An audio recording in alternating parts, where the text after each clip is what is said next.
Hello, everybody. Welcome to another episode of Seize Your Business. Jim Wazak from Family Heritage. My colleague Kevin O'Flaherty is not able to be with us for this episode, but we will carry on nonetheless. Our topic today is the importance of being organized in business, and our guest is Julie Campo of Julie's Personal Money Management. Julie, welcome to the show. Thank you. Thank you for having me. So, tell us, Julie, a little bit about what you actually do. I mean, money manager, you're not really a financial planner, but you do help people with their money. Right. I'm kind of the step before the financial planner. Okay.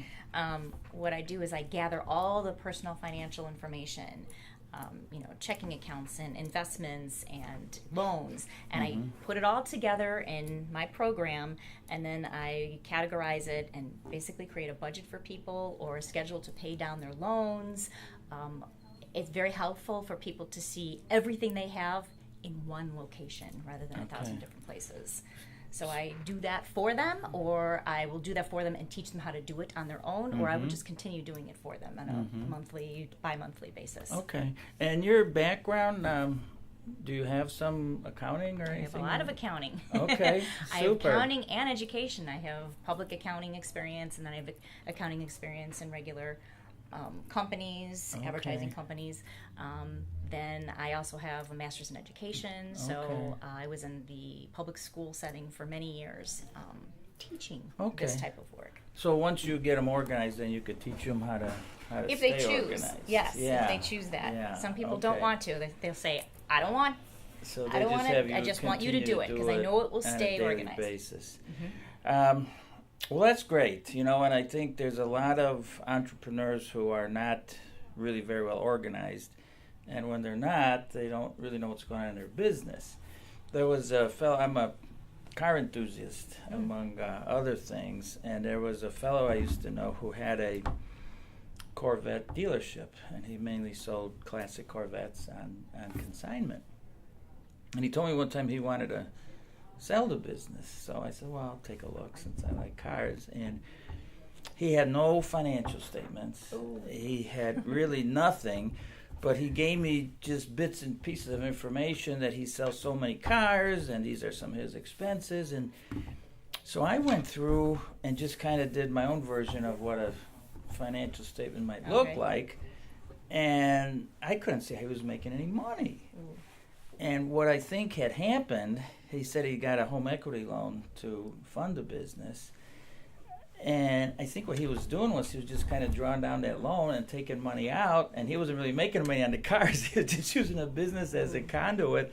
Eventually he went out of business, So you've probably seen some situations like that, and how do you approach something like that, and what impact can you have? Well, I'm working with somebody right now who does make a lot of money. He's actually an attorney, and Kind of an odd thing, an attorney who makes a lot of money. well, but he's not funneling it through his general checking account for expenses. So he has money someplace, he doesn't really know where it is, he doesn't know how much he's putting in. I think there might be something going on behind the scenes. Probably not, but I don't know that part. You can only do what you're given. Sure, of course. But his biggest concern was the fact that it was just everywhere. It's not organized. So that's what I'm piecemealing together and putting a picture so that he could figure out how much money from his income should he be putting into his joint checking account just to pay the bills. So I can see where people would possibly start using their own company's funds just to pay their bills and not realize. I mean, not maliciously, just because they don't really get it. They don't understand. They don't know how or don't understand the importance of it. The importance of it, yes. Yeah. Now, do you get a lot of business via networking? I have gotten a few people from network. I just started that whole networking thing, and there's a wonderful benefit to it. But a lot of it is word of mouth. I guess but the people that you know without the outside networking, just the internal. So it starts there. But in order to be sustainable, you actually do have to do a lot of the outside networking. Sure. Get out of the box and meet people that you don't know. So, another thing that I've observed that kind of surprises me and at times frustrates me, and this again gets back to organization, but I can't tell you how many times I'd meet somebody at a networking function and I'd give them my card and say, hey, I need your services, or I know somebody, call me, and they don't take any action. I mean, why do you think people would do something like that? Is it just disorganization or what? That or, right, they're so busy doing other things for their business that they don't even remember or know where they put your business card. That's what I'm thinking. Or if they're focusing on the wrong priorities for their business, and then it really defeats the whole purpose of them even going to the networking events. Right.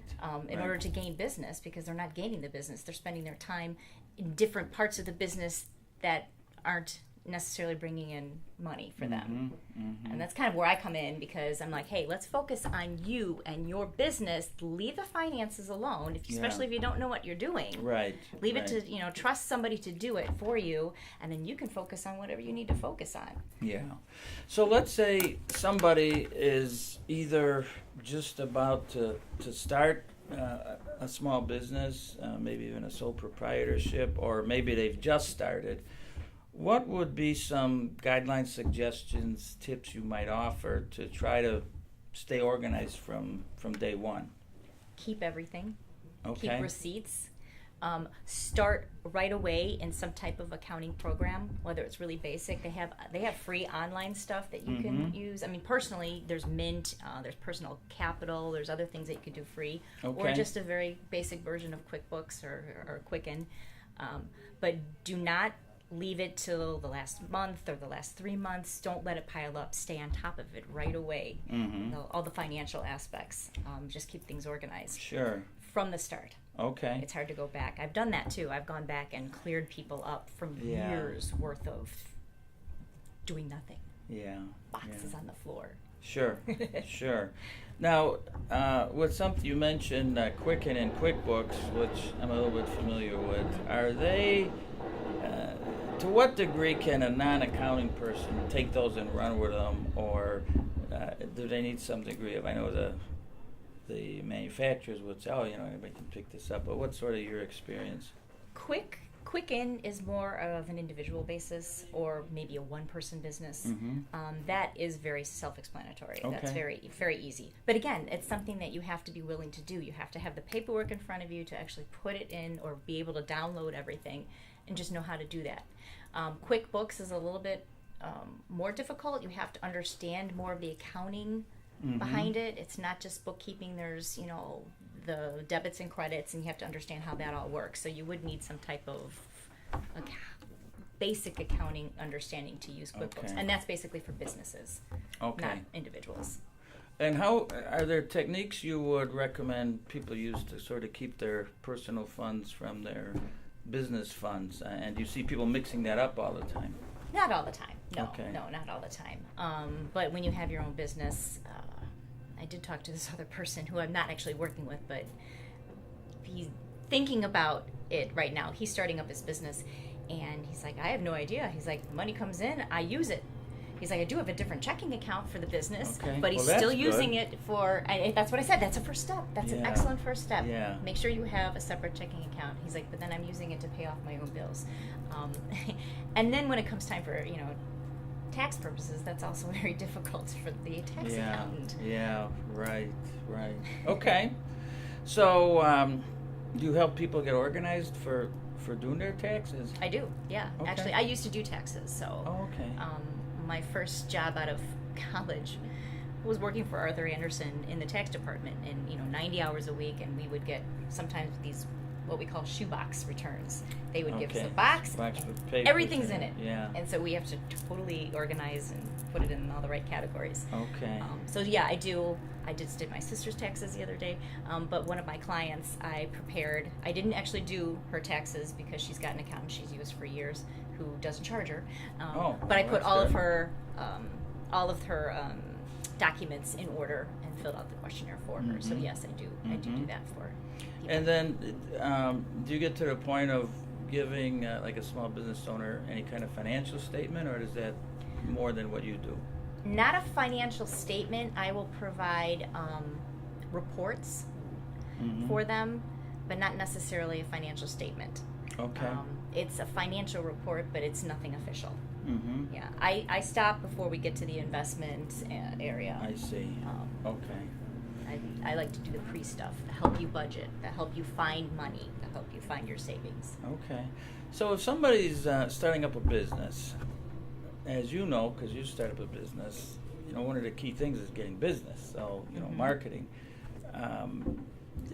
When would you recommend somebody just start from day one and turn over all their accounting to you versus, is there a period that they should do that later on, or would you start with that, or? Definitely later on. Okay. Yes.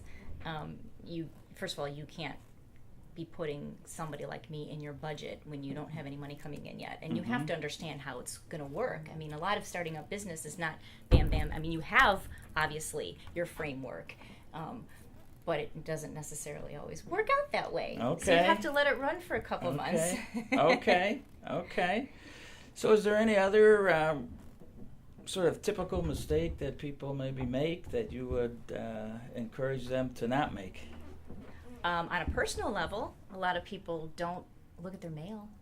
Really? Yeah, there are. The people that I'm running into, the people that I work with, like overspenders, they don't want to deal with it, so they just take their mail and throw it away. And so they don't realize, I have this loan, I have that loan, I owe this one.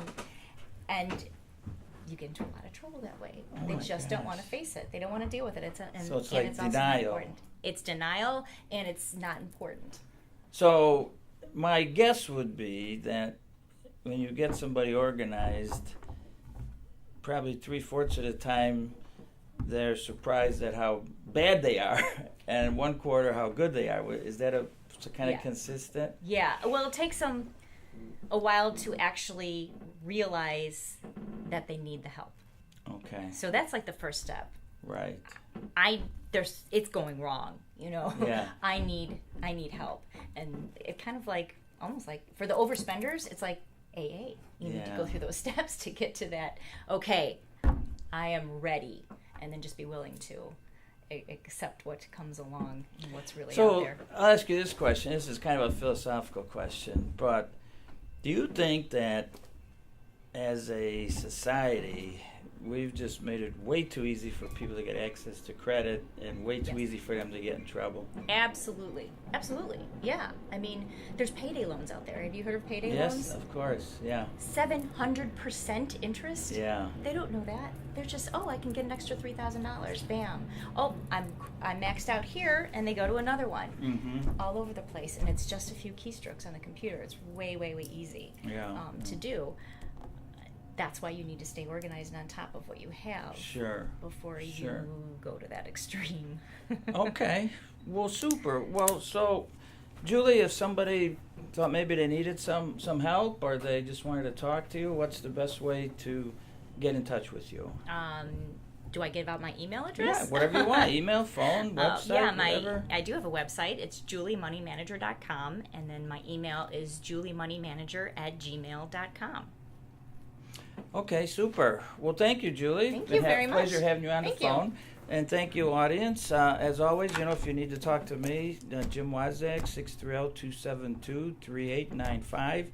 If you'd like to be on the show or have somebody you'd like to suggest for the show, please give me a call, and we'll see about getting them on the schedule. Thank you very much.